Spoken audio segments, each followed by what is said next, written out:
Hello students, मेरा नाम विशेष छतवानी है। मैं एक चार्टर्ड अकाउंटेंट रहा हूं और अभी असिस्टेंट प्रोफेसर हूं गवर्नमेंट कॉलेज में। इन दिनों में हमारी फाइनेंशियल अकाउंटिंग सीरीज चल रही है। वो टॉपिक्स जो लगभग अकाउंट्स के हर एग्जाम में आते हैं, चाहे कोई टीचर्स एग्जाम हो चाहे अकाउंटेंट का एग्जाम हो। आज जो टॉपिक हम कवर करेंगे वो है accounting equation, again a must know chapter. जो ये चैप्टर जो आपको पता होना ही चाहिए अगर आप एक अकाउंट्स की दुनिया में हैं तो। सो चलिए 30 एमसीक्यू देखेंगे। पहला क्वेश्चन आप सॉल्व कीजिएगा। अच्छा, इसमें सॉल्व करते समय आपको जनरल का भी प्रैक्टिस साथ साथ होगा। निम्नलिखित में से कौन सा लेन देन समीकरण के दायित्व पक्ष को प्रभावित करता है? तो अब ये ट्रांजैक्शंस लिखे हुए हैं। ये कह रहा है कि आपका जो अकाउंटिंग इक्वेशन होता है, जो मुझे सबसे पहले बताना चाहिए आपको, वो ये होता है कि A बराबर L plus C. This is the basic accounting equation. तो ये हो गया आपका बायां पक्ष, लेफ्ट साइड, और ये हो गया आपका दायां पक्ष। तो इसने पूछा इनमें से कौन सा ट्रांजैक्शन आपके दायित्व पक्ष को यानी लायबिलिटी साइड को प्रभावित करेगा। तो मैंने कहा ठीक है, बताते हैं। पहले में लिखा है नकद खरीदा गया माल। अब आपने माल खरीदा, अगर आप इसकी जनरल एंट्री सोचोगे तो इस तरह से एंट्री बनेगी, परचेज टू कैश। तो ये तो हो गया जनरल एंट्री। अकाउंटिंग इंपैक्ट इसका ये होता है कि एक तरफ स्टॉक प्लस होता है और एक ये कि कैश माइनस होता है। लेकिन आप ये बात जानते हो कि स्टॉक और कैश दोनों ही असेट्स हैं, यानी ये ट्रांजैक्शन अगर प्रभावित करता भी है तो केवल असेट साइड को प्रभावित करता है। ठीक है। दूसरी, आपने मशीन खरीदी। मशीन खरीदने से क्या होगा? आपका मशीन प्लस होगा, आपका कैश माइनस होगा।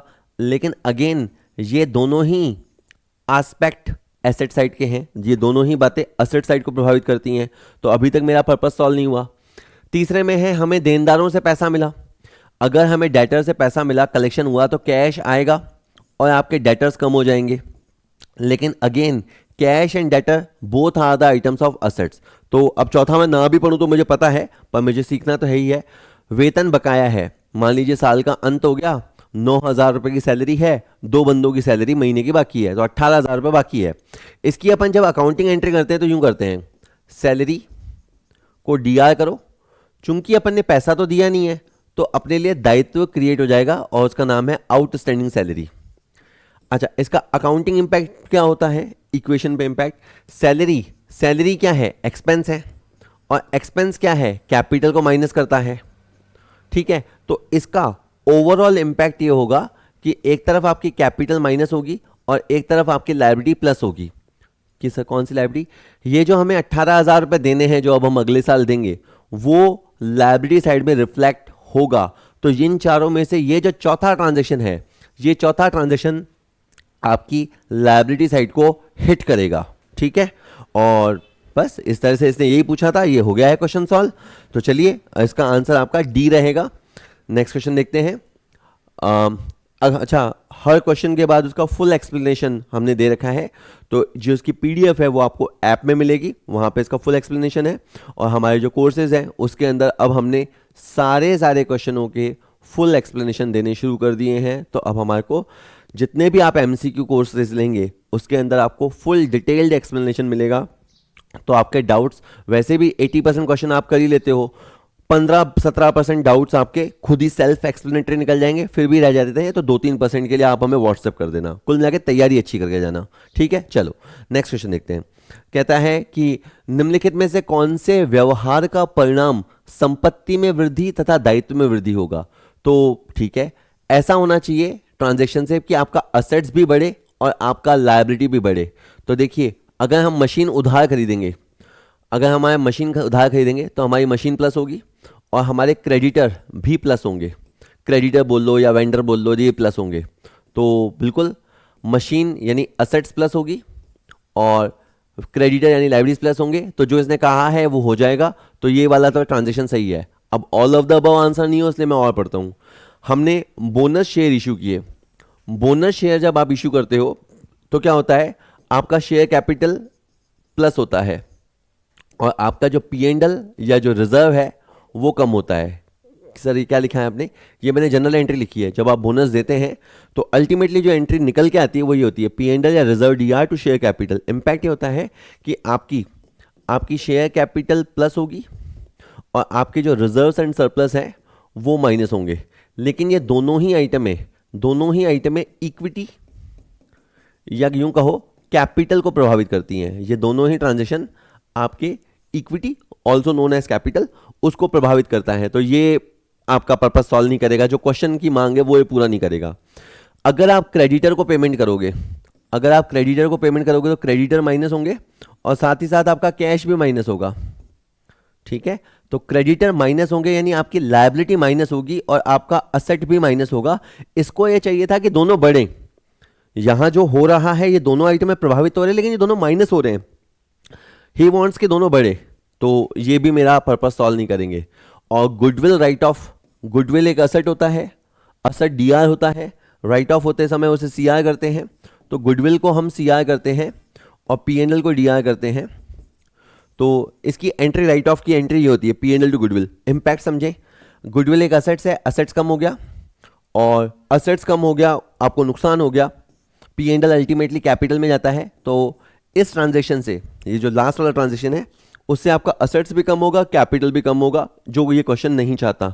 जो क्वेश्चन चाहता था वो ए से सॉल्व हो जाएगा, तो इसका आंसर ए रहेगा। ठीक है, मतलब अकाउंटिंग इक्वेशन को सॉल्व करने के लिए आपकी जनरल की क्लियर कट समझ बहुत अच्छी होनी चाहिए। तो मैं बहुत ही इंपॉर्टेंट टॉपिक इसको मानता हूं। तो किसी भी अकाउंटेंट सिलेबस में अगर अकाउंटिंग इक्वेशन टॉपिक साफ साफ नहीं भी लिखा हुआ है ना, तो भी मैं कहता हूं ये चैप्टर तो करके जाना ही जाना चाहिए। इसको बिना समझे, मतलब ये कि शरीर में है, शरीर है और रीढ़ की हड्डी नहीं है, तो ये चैप्टर रीढ़ की हड्डी होता है अकाउंट्स का मेरे हिसाब से। तो चलिए ठीक है, नेक्स्ट क्वेश्चन कहता है इनमें से कौन सा सही है। स्वामी की समता है, स्वामी की समता यानी ओनर्स इक्विटी, ओनर्स इक्विटी मतलब कैपिटल। ये पूछना चाहता है कि इनमें से कैपिटल का कौन सा फॉर्मूला लगेगा। तो मैंने कहा सर मेरे को तो देखो ऐसा आता नहीं है, ये जो आपने लिखा है current assets plus fixed asset plus this, मेरे को एकदम समझ में नहीं आया। मुझे ये जरूर पता है, पहली बात मुझे ये पता है कि A बराबर L प्लस सी, ये मैं घर से याद करके गया क्योंकि ये बेसिक अकाउंटिंग इक्वेशन है। और फिर मुझे ये भी पता है कि अगर मान लो आपको कैपिटल को आइडेंटिफाई करना है, कैपिटल को पता करना है, तो आपको असेट्स माइनस लायबिलिटी करना चाहिए। कि सर वो क्यों? भाई कैपिटल आपने इस तरफ रखा, L को आपको इधर लाना है, बराबर के इस तरफ साइड चेंज होगी तो माइनस होगा। हाँ, यानी अब मेरे को अच्छा होता कि कैपिटल का, capital also known as equity का ये फॉर्मूला गिवन होता, असेट्स माइनस लायबिलिटी, पर वो तो दे नहीं रखा, तो मैं तो फंस गया। फिर मुझे ये पता चला कि यार असेट्स का मतलब होता है current assets plus non current assets कह लो या फिक्स्ड असेट्स कह लो। ठीक है, तो असेट्स को अगर फुल फॉर्म में लिखें तो current assets plus fixed assets लिख सकते हैं, इसको एक्सपैंड करके।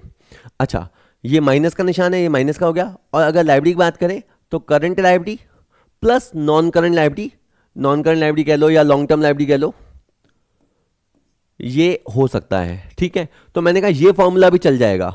इस फॉर्मूले का जो एक्सपेंडेड वर्जन है, current assets plus fixed assets, ठीक है, माइनस, ओहो यहां तो प्लस का निशान लगा रखा है, गलत हो गया।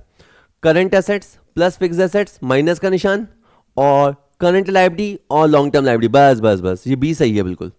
एक बार इंग्लिश में देख लेते हैं, current assets plus fixed assets minus current liabilities plus long term liability, ये बिल्कुल ओनर की इक्विटी। ओनर की इक्विटी मतलब क्या सर?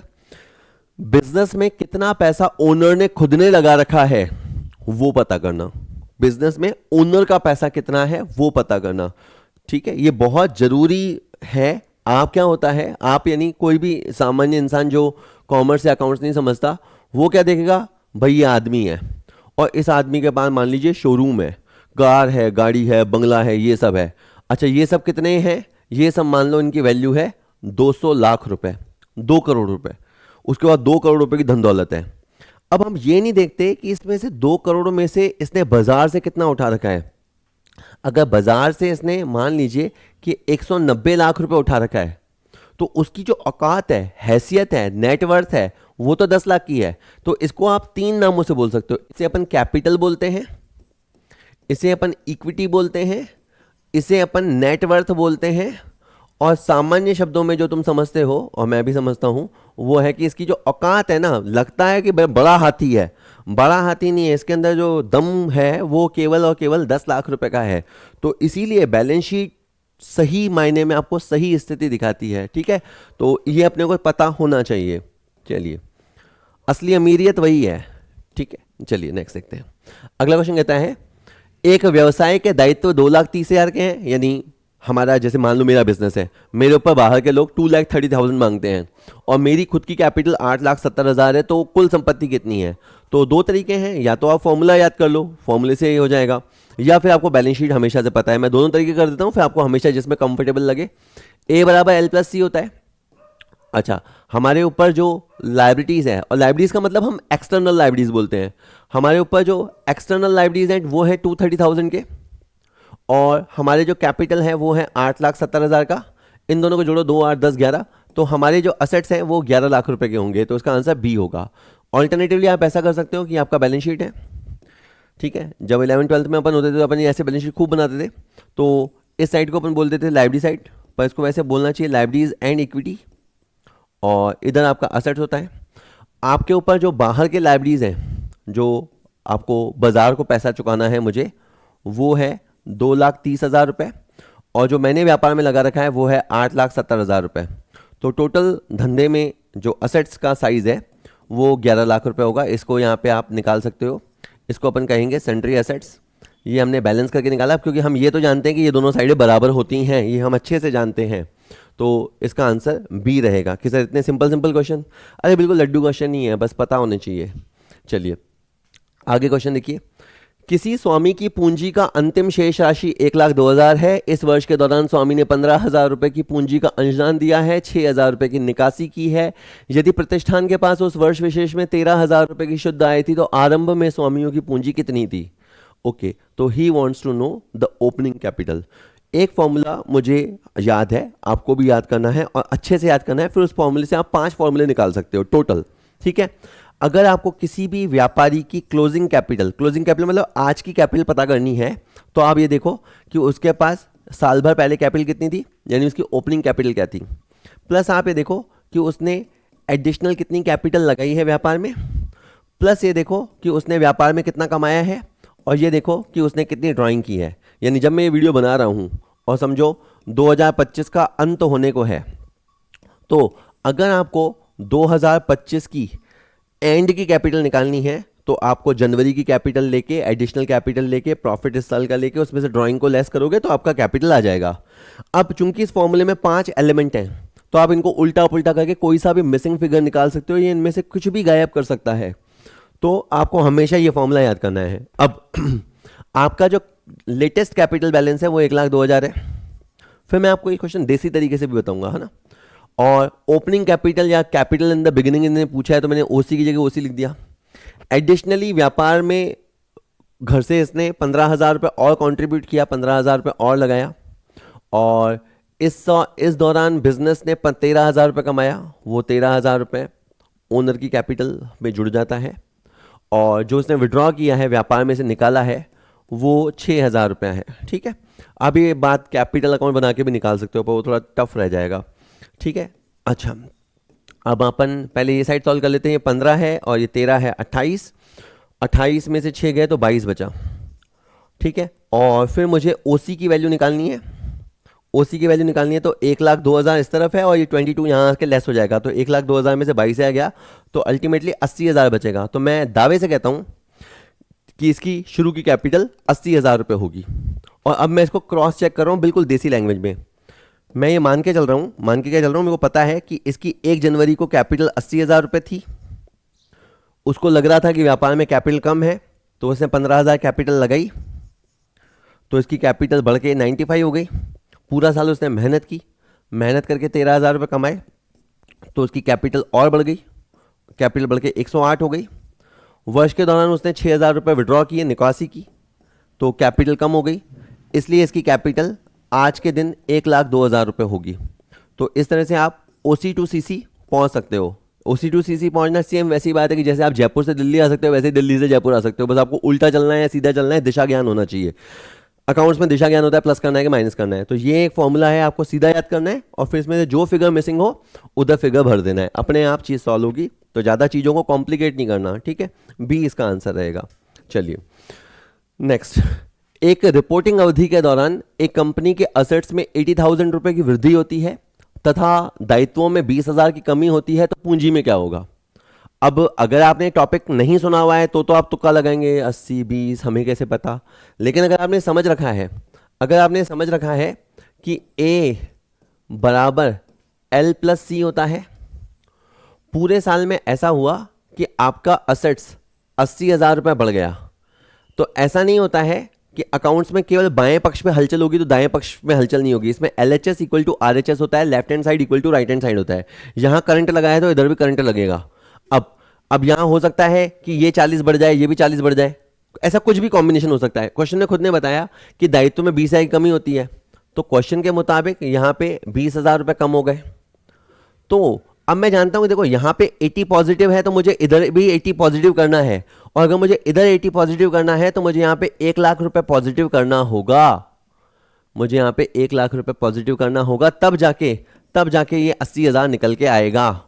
और 80,000 इक्वल टू 80,000 ये तो होना ही है, ये तो ब्रह्म सत्य है, इसका तो आप टाल ही नहीं सकते। ठीक है। इससे क्या हुआ, इसने जो कहा कि अगर ये हुआ है तो डेफिनेटली 1 लाख रुपए की कैपिटल बढ़ गई होगी। 1 लाख रुपए की कैपिटल बढ़ गई होगी। अगर मैं जो थोड़ा बहुत अकाउंट समझता हूं मैं आपको समझा पाऊं तो ये है कि ये व्यापार ग्रो कर रहा है, वृद्धि कर रहा है। कैसे कर रहा है? एक तरफ तो इसके एसेट्स बढ़ रहे हैं, which is a good sign. Again दूसरा गुड साइन है कि इसके लाइबिलिटीज कम हो रहे हैं, तो मतलब ये कहते हैं ना जैसे चौमुखी तरक्की कर रहा है। तो 80,000 असेट्स बढ़ गए, वो फायदा, और 20,000 इसके लाइबिलिटी रिड्यूस हो गए, तो ओवरऑल इसका ओनर्स कैपिटल जो कहे ओनर की दमदारी है, स्टेक है, वो बढ़ गया 1 लाख रुपए से। ठीक है। आप भी देखा करो लाइफ में आप ग्रो कर रहे हो या आगे जा रहे हो, पीछे जा रहे हो, बस ये एनालिसिस करने की क्षमता होनी चाहिए कि खड़े कहाँ हैं, जा कहाँ रहे हैं। ठीक है, चलो नेक्स्ट। निम्नलिखित में से कौन सा समीकरण संपत्ति A liabilities L, R revenue, E expenditure और C के बीच के संबंध को सही ढंग से व्यक्त करता है? अब इन्होंने कोड वर्ड में एक पजल लिख रखी है, अपने को पता होनी चाहिए। मेरे को तो ज़्यादा पता चलता नहीं है, मुझे तो बस ये पता है कि A बराबर L प्लस सी होता है। तो उसने कहा गुरुजी इतना तो है, पर इसमें तो अब आपको हमने रेवेन्यू भी दे रखी है। रेवेन्यू क्या होता है? जो हम कमाते हैं, सेल वगैरह, इनकम वगैरह आती है रेवेन्यू, और खर्चे तो आप जानते ही हो। तो रेवेन्यू क्या करते हैं? रेवेन्यू हमारी कैपिटल को प्लस करते हैं, और एक्सपेंस क्या करते हैं? हमारी कैपिटल को कम करते हैं। तो इसी का एक्सपेंडेड वर्जन क्या होगा कि A बराबर L प्लस सी, ये तो है ही है। C में क्या होता है? C में आपका जो रेवेन्यू है वो प्लस होता है। C में आपका रेवेन्यू प्लस होता है, मैं इसको यहां से ले लेता हूं, और आपका E जो होता है वो माइनस होता है। ये इस तरह से चीज होती है। ठीक है। अब इसको अपन खोल के लिखने की कोशिश करते हैं। A बराबर L plus C plus R minus E, this could be the formula. अब देखिए इसमें दे रखा है A बराबर L प्लस, ये सब इन्होंने प्लस में दे रखे हैं तो ये तो नहीं चलेगा। A बराबर C plus L R minus E, ये चलेगा। ये जो दे रखा है ना, ये चलेगा, क्योंकि ये उतना तो फॉर्मूला है ही है, और इन्होंने R प्लस करके E माइनस कर रखा है। आप इसको खोलोगे ना तो ऐसा का ऐसा मिल जाएगा आपको, तो B सही है। बाकी अब मैं इसको पढ़ूंगा ही नहीं, क्योंकि मेरे को सही चुनना था, मैं चुन चुका हूँ B। नेक्स्ट कहता है निम्नलिखित में से किस लेन देन का कैपिटल पे कोई प्रभाव नहीं पड़ेगा? अब आप देखो, अगर आप भूमि खरीदोगे तो क्या होगा? आपका लैंड प्लस होगा, और एक तरफ आपका लायबिलिटी प्लस होगा। जिससे भी आपने जमीन उधार खरीदी, आपकी उसके तरफ लायबिलिटी हो जाएगी। 50 लाख की जमीन खरीदी तो 50 लाख का दायित्व खड़ा हो जाएगा। तो ये वाले ट्रांजेक्शन से A प्रभावित हुआ, L प्रभावित हुआ, पर C प्रभावित नहीं हुआ। तो मेरा काम तो हो गया वैसे तो। अच्छा, और समझ लेते हैं। अगर आप ब्याज का भुगतान करोगे तो इसकी एंट्री होती है इंटरेस्ट टू कैश, और इसका मतलब आपका कैश माइनस हुआ, यानी आपकी असेट्स प्रभावित हुई।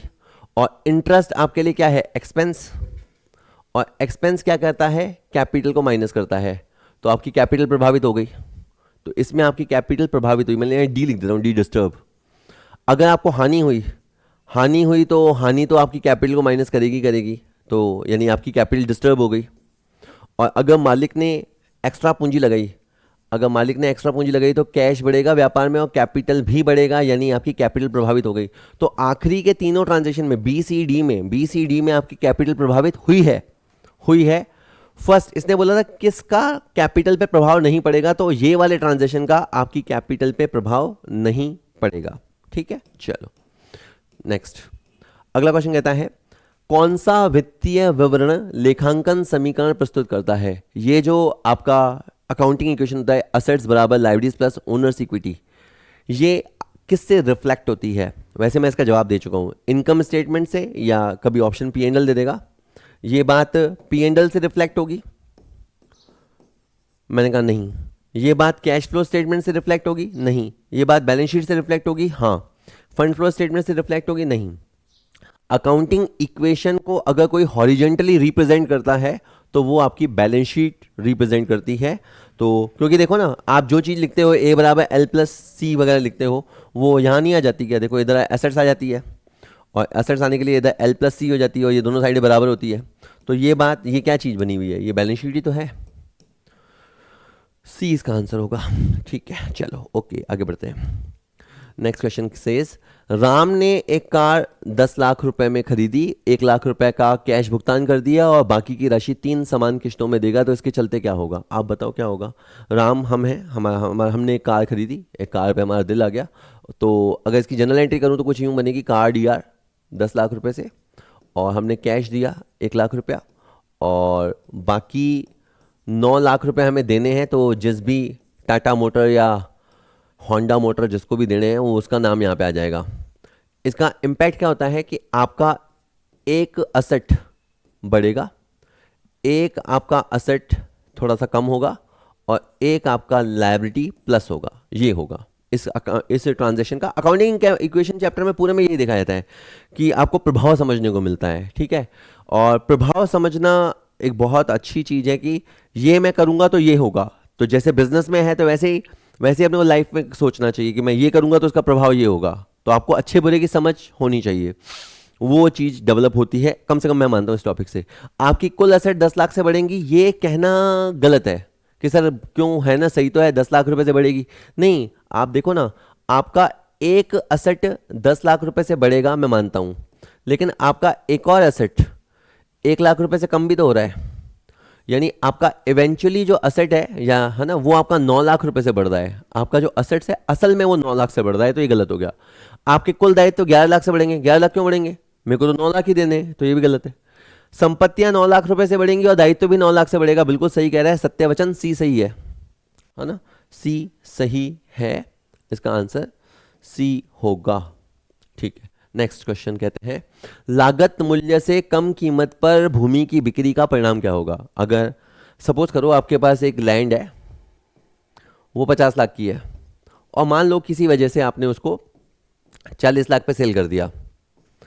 अपन इसकी जनरल एंट्री बना के देखते हैं। अपने पास कैश आएगा, या अपन चेक से पेमेंट लेते हैं, अकाउंट में पेमेंट लेते हैं, तो बैंक आएगा, वो 40 लाख रुपए होगा।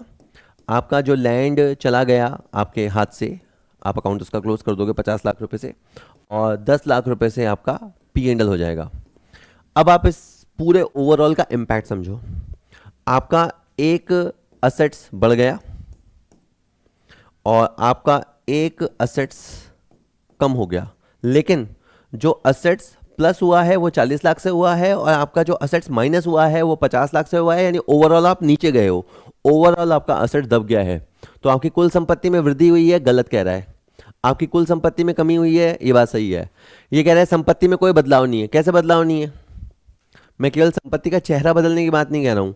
आपका ओवरऑल असेट्स का जो साइज है वो डेफिनेट कम हुआ है, और काल्पनिक संपत्ति का निर्माण, इस चीज़ पे जाओ मत, क्योंकि ये ऑप्शन ज़्यादा अच्छा है कि आपके ओवरऑल असेट्स में 10 लाख रुपए का कमी आया है। ठीक है, अच्छा, जैसे मैं चाहूँ तो ये भी जस्टिफाई कर सकता हूँ कि हाँ देखो, इस क्वेश्चन में ना 10 लाख रुपए का पी एंड एल डेबिट हुआ, P and L asset side में तो आया, तो फिक्टिशियस एसेट्स है। ये कहानी है, किसी न किसी और एंगल के लिए सही है, लेकिन इससे ज़्यादा अच्छा स्ट्रॉन्ग आंसर इस क्वेश्चन में बी है।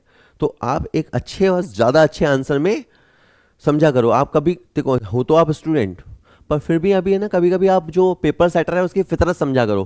पेपर सेटर क्या होता है, उसने एक क्वेश्चन बनाया, 2-3 एमसीक्यू के 2-3 ऑप्शन क्या होते हैं, बहुत सही होते हैं, सीधे सीधे वो बना लेता है। जब उसको चौथा ऑप्शन समझ नहीं आता ना, मैं बीइंग अ पेपर सेटर बता रहा हूँ आपको,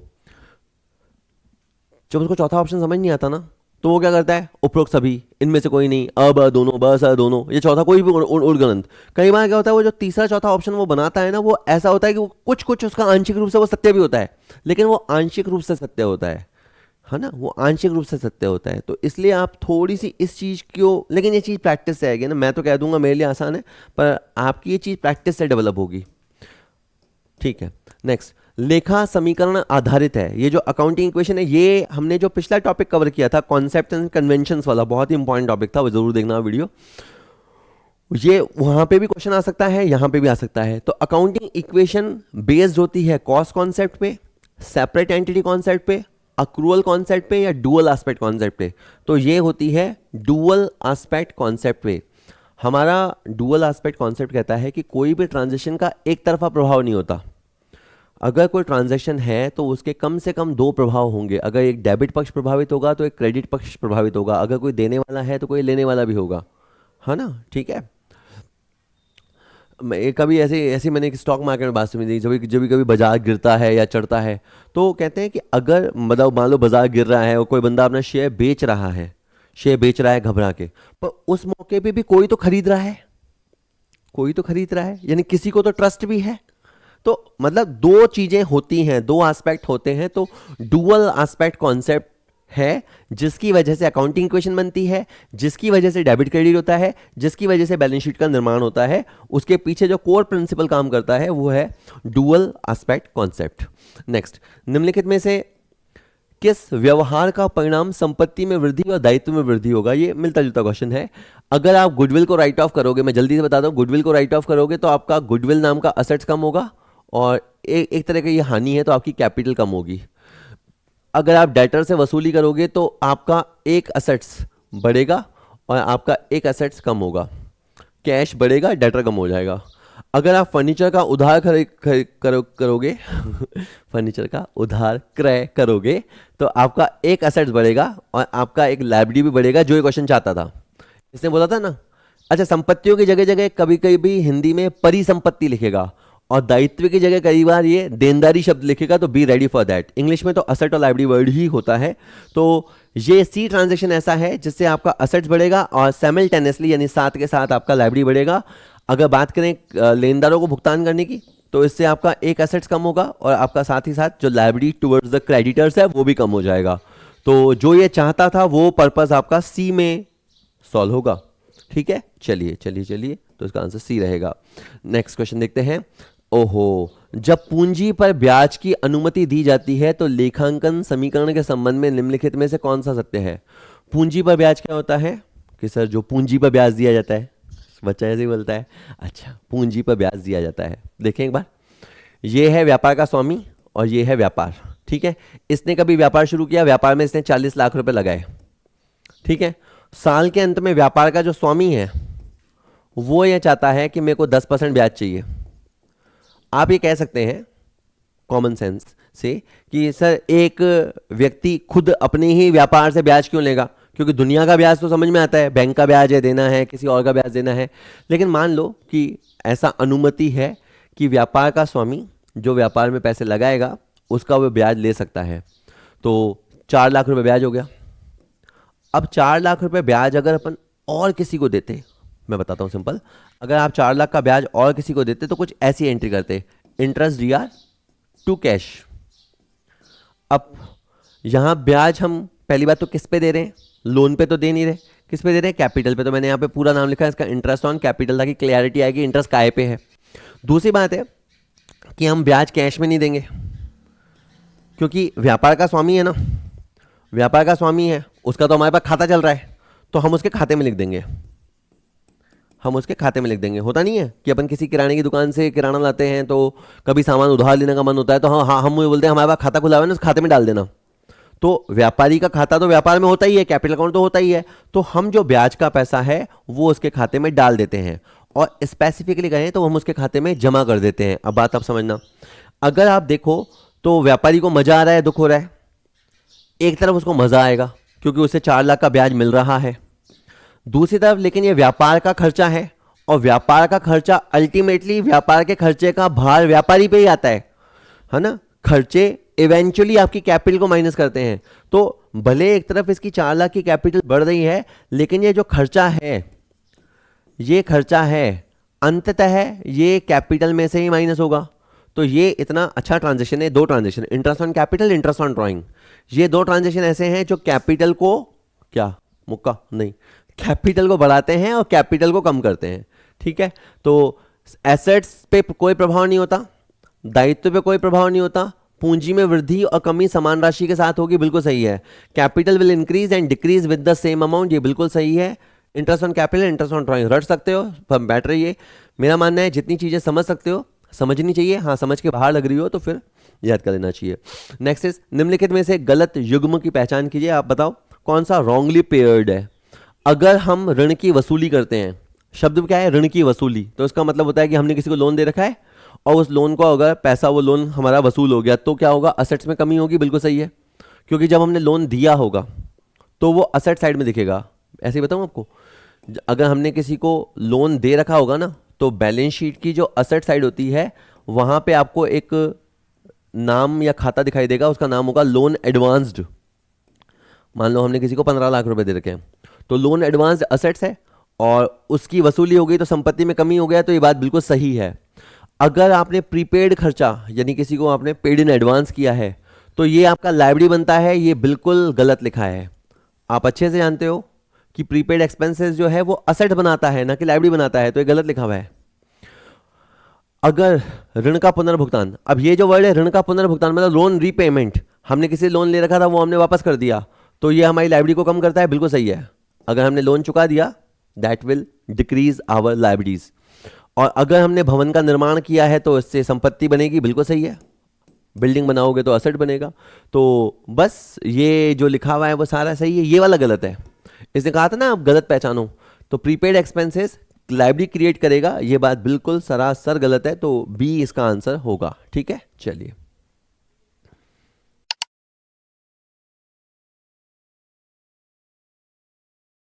जैन मशीनरी हाउस से उधार पे खरीदी गई मशीनरी 2 लाख रुपए, इस लेन देन का क्या प्रभाव होगा। अब तो हम समझ ही गए। अगर इसकी एंट्री हम करते तो कुछ एंट्री यूँ होती, मशीनरी DR 2 जिनसे खरीदी है उनको हम बोलते हैं जैन मशीनरी हाउस।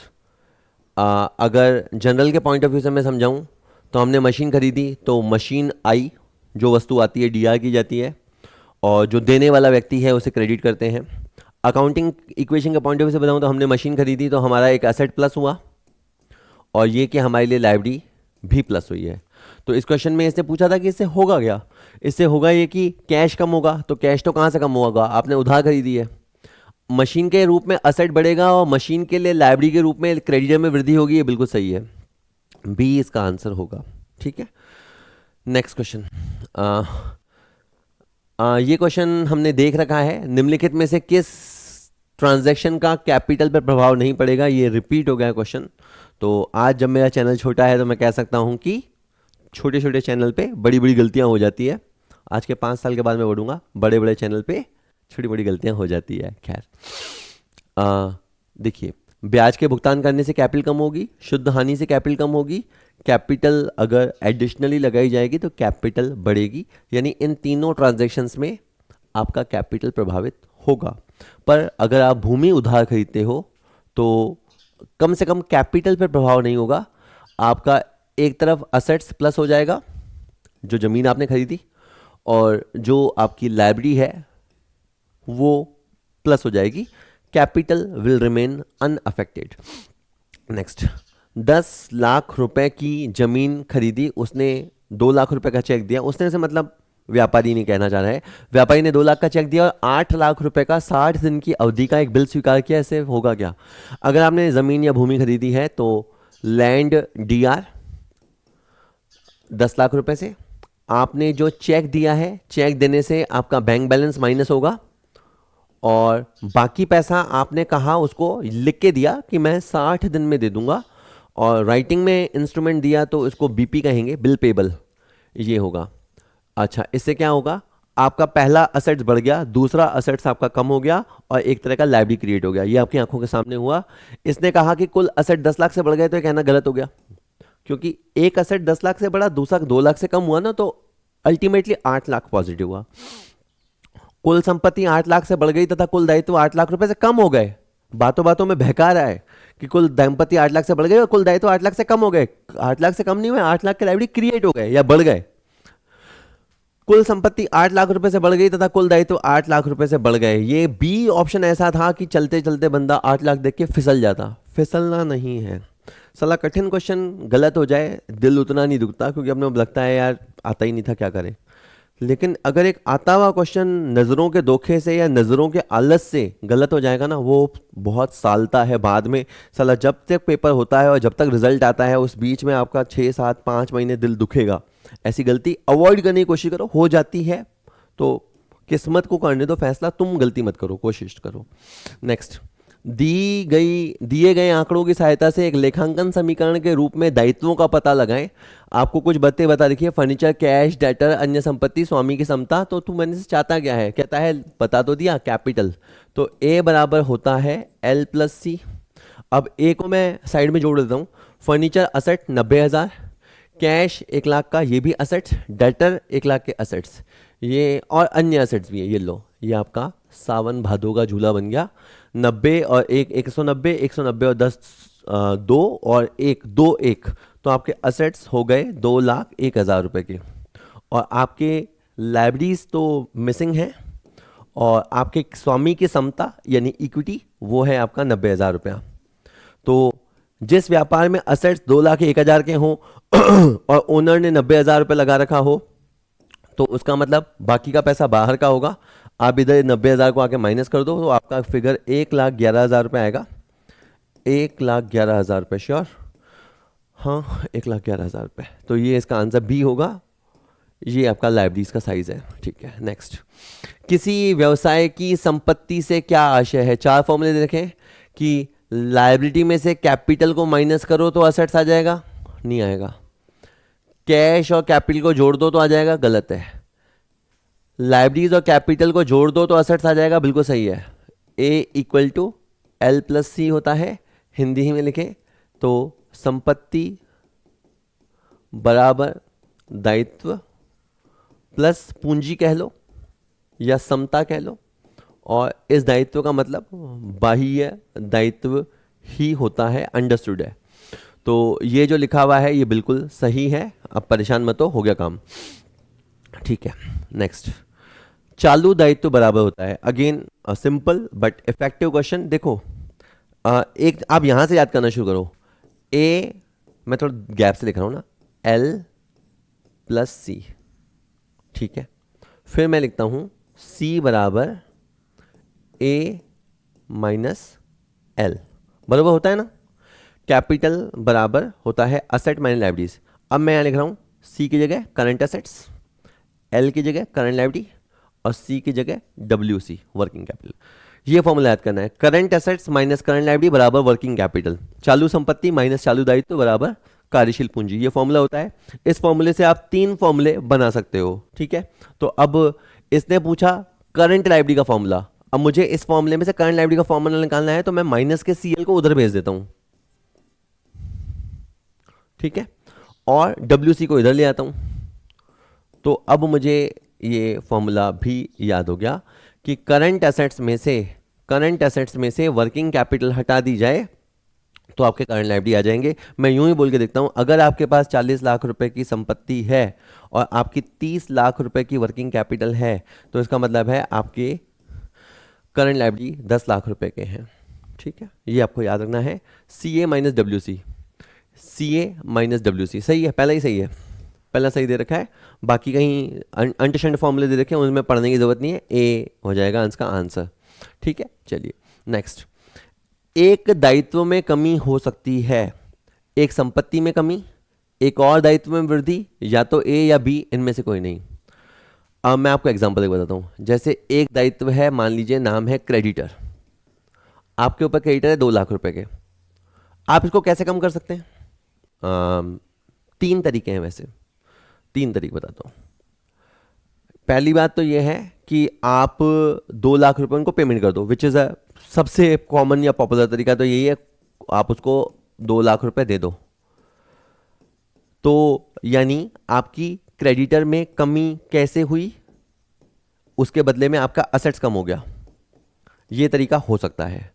या आप ऐसा करो, आप उन क्रेडिटर को बीपी पकड़ा दो, आप उन क्रेडिटर्स को बीपी पकड़ा दो, उनको बोलो कि हम ये पैसा आपको 60 दिन के बाद 90 दिन के बाद देंगे। तो इसमें ये हुआ कि आपका वो वाला लायबिलिटी कम हो गया, लेकिन एक और लायबिलिटी क्रिएट हो गया। मतलब क्रेडिटर नाम का लायबिलिटी खत्म हो गया पर बीपी नाम का लायबिलिटी क्रिएट हो गया। तो इसकी बात सही है कि आप अपने एक लायबिलिटी को कम कर सकते हैं एक असेट्स को कम करके, this could B one way, and या किसी और असेट्स को बढ़ा के भी आप ये काम कर सकते हो। तीसरा तरीका पॉपुलर नहीं है पर बनाना चाहूं हाइपोथेटिकल तो मैं बना सकता हूं कि आप इनके पास जाओ, हाथ जोड़ो और बोलो मेरे पास पैसा नहीं है, मैं पैसा नहीं दूंगा, मैं तो पैसा खा गया आपका। क्रेडिटर टू अगर आपको राजी खुशी दे देता है तो डिस्काउंट बोलेंगे, और आपने हाथ खड़े कर दिए तो उसको डेफिशिएंसी बोलेंगे, है ना। ये पॉपुलर नहीं है, बस ऐसे समझा रहा हूँ। इससे ये हुआ कि आपकी लाइब्रेरी खत्म हो गई और आपको 2 लाख रुपए की माफ़ी मिल गई, तो इससे एक तरह से आपको 2 लाख रुपए का लाभ हो गया, और 2 लाख रुपए का लाभ हो गया तो आपको कैपिटल बढ़ जाएगी। यानी क्रेडिटर के कम होने से एक तरफ आपका कैपिटल बढ़ सकता है बट लीस्ट पॉसिबल। ये दोनों पॉपुलर तरीके हैं, तो या तो ए या बी, या तो ए या बी, तो इसका आंसर सी रहेगा। ठीक है, चलिए। लेखांकन के मूल समीकरण के अनुसार यदि राम 5.5 लाख रुपए रोकड़ और 1.5 लाख रुपए का माल मदन से उधार लेकर व्यापार प्रारंभ करता है तो निम्नलिखित में से कौन सा समीकरण उचित होगा। ठीक है, मैं समझाने के लिए 2 ट्रांजैक्शन मान लेता हूं। पहले क्या हुआ, राम ने बिजनेस शुरू किया कितने रुपए से, 5.5 लाख रुपए से। तो इसकी एंट्री बनती है, आपकी जनरल एंट्री बता रहा हूं, इसकी जनरल एंट्री बनती है कैश टू कैपिटल। ये जब आपने व्यापार शुरू किया तो व्यापार के अंदर पैसा आया और फिर आपने उसी समय हाथों हाथ ही माल मंगा लिया उधार, तो वैसे इसकी एंट्री होती है परचेज टू, आपने माल मंगाया मदन से, परचेज टू मदन, और ये आपने माल मंगाया है 1.5 लाख रुपए का। अब मैं इन दोनों ट्रांजैक्शन का आपको प्रभाव समझाऊं। ए बराबर एल प्लस सी, जो पहला ट्रांजैक्शन है उससे आपका कैश नाम का असेट्स क्रिएट हो गया और इधर आपका कैपिटल नाम का चीज उधर आ गया। ठीक है, ये है ना, ये हिंदुस्तान है, ये पाकिस्तान है, ए बराबर एल प्लस सी चल रहा है ना, यूं चलता है। फिर क्या हुआ, फिर आपने 1.5 लाख का माल खरीदा, तो जनरल एंट्री में तो परचेज लिखते हैं, इस टॉपिक को समझते समय स्टॉक लिखते हैं। फिर आपका 1.5 लाख रुपए का स्टॉक आया, और वैसे अपन उसको मदन बोलेंगे पर मदन बेसिकली क्रेडिटर का एग्जाम्पल हो गया, तो ये आपका क्रेडिटर हो गया। ठीक है, ओके, हाँ जी। तो क्या हुआ, निकल के आया आपका जो असेट साइड है वहां पे 7 लाख है, 5.5 एरे 1.5 एरे 7 लाख रुपए हैं, और इधर क्या है 1.5 लाख का एल और 5.5 लाख का सी, तो 7 इक्वल टू 1.5 प्लस 5.5 या 5.5 प्लस 1.5, क्योंकि इसको अपन आगे पीछे लिख सकते हैं। तो 7 लाख बराबर 5.5 लाख प्लस 1.5 लाख, ये बिल्कुल सही है, ये गलत है, ये गलत है, ये ए सही है, तो इसका आंसर ए होगा। मैं समझा पाया आपको। दोनों ट्रांजेक्शन का अकाउंटिंग इक्वेशन लिखिएगा। डिटेल क्लासेस जो हमारा फुल वीडियो कोर्स है उसके अंदर डिटेल्ड क्लासेस होते हैं, तो वहाँ पे तो एक एक चीज़ को सॉल्व करवाया हुआ होता है। यहाँ तो ठीक है, मैं आपको एमसीक्यू के थ्रू जितना समझा पा रहा हूँ वो समझा रहा हूँ। ठीक है, इसके बाद निम्नलिखित में से कौन द्विपक्षीय अवधारणा का पालन नहीं करता। ठीक है, अगर इन्होंने जो कहा है आप बताना वो हो सकता है कि नहीं। एक असेट बढ़ेगा तो एक कम होगा, ये चीज़ पॉसिबल है। मैं पी लिख रहा हूँ, पी मतलब पॉसिबल है। ठीक है, जैसे मशीन खरीदी, मशीन बढ़ेगा, कैश घटेगा, ये चीज़ संभव है। असेट्स और लायबिलिटी दोनों बढ़ जाएंगे, ये भी संभव है, पॉसिबल है। अगर मान लो मैंने मशीन उधार खरीदी, तो मशीन बढ़ेगी और एक तरफ मेरा क्रेडिटर प्लस होगा, तो ये चीज़ भी संभव है। अच्छा, एक संपत्ति में कमी होगी, दूसरे में भी कमी होगी, तो ये दोहरा आघात नहीं हो सकता हमारे ऊपर, ये दोहरा आघात नहीं हो सकता। ठीक है, कि एक असेट्स भी कम हो जाए, जैसे ये हमारा ए साइड है, ये एल प्लस सी साइड है ना। यहाँ पे मान लो 2 असेट लिखी हुई है, मशीन लिखी हुई है और कुछ और लिखा हुआ है, मान लीजिए फर्नीचर लिखा हुआ है, तो कोई ट्रांजेक्शन ऐसा हो जाए कि यहाँ पे भी कम हो जाए, यहाँ पे भी कम हो जाए, तो केवल ऐसा एक तरफा प्रभाव नहीं हो सकता, इधर प्रभाव होगा तो इधर भी कुछ ना कुछ होना चाहिए। तो ये जो लिखा है कि दोनों असेट्स कम हो जाए, ये नहीं हो सकता, दिस इज रॉन्ग। और एक असेट्स बढ़ जाए और कैपिटल बढ़ जाए, तो बिल्कुल जैसे व्यापार में स्वामी कैपिटल लगाता है तो एंट्री होती है कैश टू कैपिटल, तो कैश बढ़ जाता है, कैपिटल बढ़ जाता है, तो ये वाला पॉसिबल है। तो इसमें जो सी लिखा हुआ है वो पॉसिबल नहीं है। ये बहुत आसान क्वेश्चन लग रहे होंगे, लेकिन उसके लिए ही आसान है जिसके अकाउंटिंग कॉन्सेप्ट या फंडे क्लियर हैं। अच्छा, और ये क्वेश्चन वैसे क्वेश्चन नंबर 1 होना चाहिए था, मैं अब आ रहा है। किसी व्यक्ति, किसी संस्था या किसी व्यावसायिक प्रतिष्ठान, अबे ये पढ़ने का तरीका होता है, इसमें ये किसी क्या शब्द कॉमन है। किसी व्यक्ति, किसी संस्था या किसी व्यावसायिक प्रतिष्ठान की असेट और लायबिलिटीज के बीच में जो कंपैरेटिव रिलेशन है उसको डिफाइन करने वाली मैथमेटिकल एक्सप्रेशन को क्या कहते हैं? मुश्किल लगता है? किसी व्यक्ति के असेट्स और लायबिलिटी के बीच क्या संबंध चल रहा है उसको डिफाइन करने वाली एक्सप्रेशन को क्या कहते हैं? Accounting equation. आप सोचो ना, ये क्या है? ये लेखा समीकरण की परिभाषा है। तो लेखा समीकरण क्या करती है? अभिव्यक्त करती है। क्या अभिव्यक्त करती है? गणितीय रूप से अभिव्यक्त करती है। क्या? संपत्ति और दायित्व के बीच में क्या तुलनात्मक संबंध है उसको एक्सप्रेस करती है। तो अकाउंटिंग इक्वेशन, लेखा समीकरण, इसका आंसर है बी आंसर होगा। ठीक है, नेक्स्ट। मशीन को नकद में खरीदने का क्या मतलब है? मशीन को नकद में खरीदने का मतलब है मशीन आएगी, कैश जाएगा। संपत्ति में कमी होगी, देयता में कमी होगी, नहीं। संपत्ति में वृद्धि होगी, संपत्ति में कमी होगी, इसका आंसर बी है। आगे पढ़ो ही मत। ठीक है, नेक्स्ट। व्यवसाय का स्वामी निजी उपयोग के लिए व्यवसाय से रोकड़ निकालता है तो क्या होगा? अच्छा, ध्यान देना क्या होगा। ये आपका बिजनेस है और ये आपका व्यापार का स्वामी है और इसने व्यापार में से 60,000 रुपये निकाल लिए।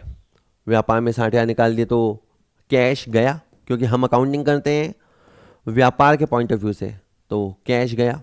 ऊपर क्या आएगा? ड्राइंग। आप चाहो तो ड्राइंग की जगह कैपिटल भी लिख सकते हो। एंट्रीज की बनेगी drawing to cash, drawing to cash. तो आपका कैश कम हो गया व्यापार का, क्योंकि अकाउंटिंग या सोच नज़रिया व्यापार के हिसाब से होता है। व्यापार का कैश कम हो गया और व्यापारी की जो कैपिटल है उसका साइज भी कम हो गया, दोनों कम हो गया। ठीक है, तो संपत्ति में कमी हाँ, देनदारी में कमी नहीं। संपत्ति में कमी हाँ, देनदारियों पे कोई प्रभाव नहीं। समता यानी इक्विटी में कमी, ये सही है, इसका आंसर बी होगा। ठीक है, बाकी ऑप्शन देख लेना आप। नेक्स्ट, यदि कोई फर्म एक राशि उधार लेती है तो क्या होगा? सोचो हमें व्यापार के लिए 40 लाख रुपए का लोन चाहिए। ये भी मान लेते हैं कि बैंक से लोन पास हो गया। आपको पता है बैंक से लोन पास होगा तो क्या होगा? 40 लाख रुपए हमारे अकाउंट में आ जाएंगे। तो 40 लाख रुपए जिस भी दिन हमारे अकाउंट में आएंगे तो इस तरह की एंट्री करनी पड़ेगी, bank account DR to bank loan. ये एंट्री आपको जनरल में पास करनी पड़ेगी। यानी एक तरफ आपका असेट्स बढ़ेगा और एक तरफ आपका लायबिलिटी क्रिएट हो जाएगा। तो एक तरफ कैपिटल में वृद्धि होगी, नहीं। कैपिटल में कमी होगी, नहीं। पूंजी पे कोई प्रभाव नहीं, ये सही है। सी सही है। ए बढ़ेगा, एल बढ़ेगा, लेकिन कैपिटल पे कोई प्रभाव नहीं होगा, तो इसका आंसर सी होगा।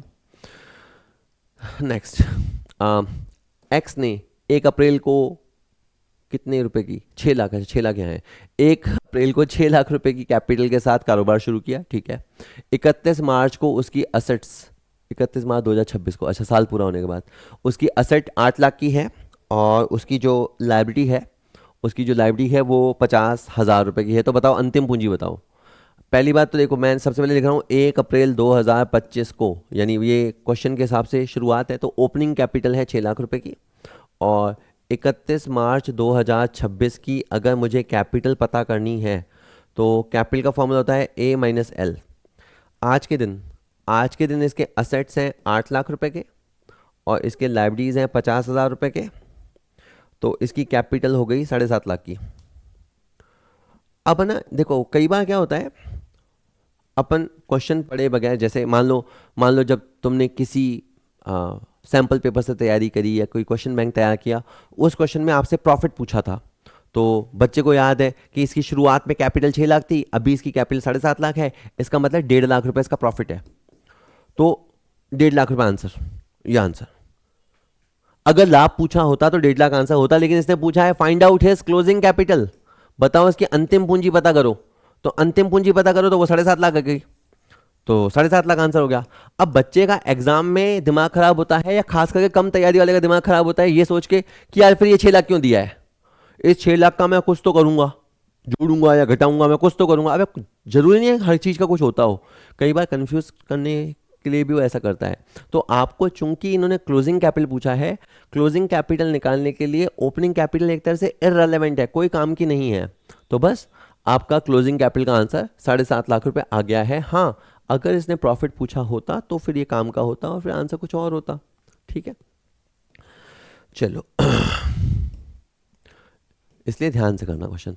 और लास्ट मेरा फेवरेट, आपको दो कॉलम दिए हुए हैं, दोनों कॉलम में आपको मिलान करना है। एक तरफ लिखा है असेट्स, कैपिटल, प्रॉफिट, लाइबिलिटीज, दूसरी तरफ भी कुछ लिखा है।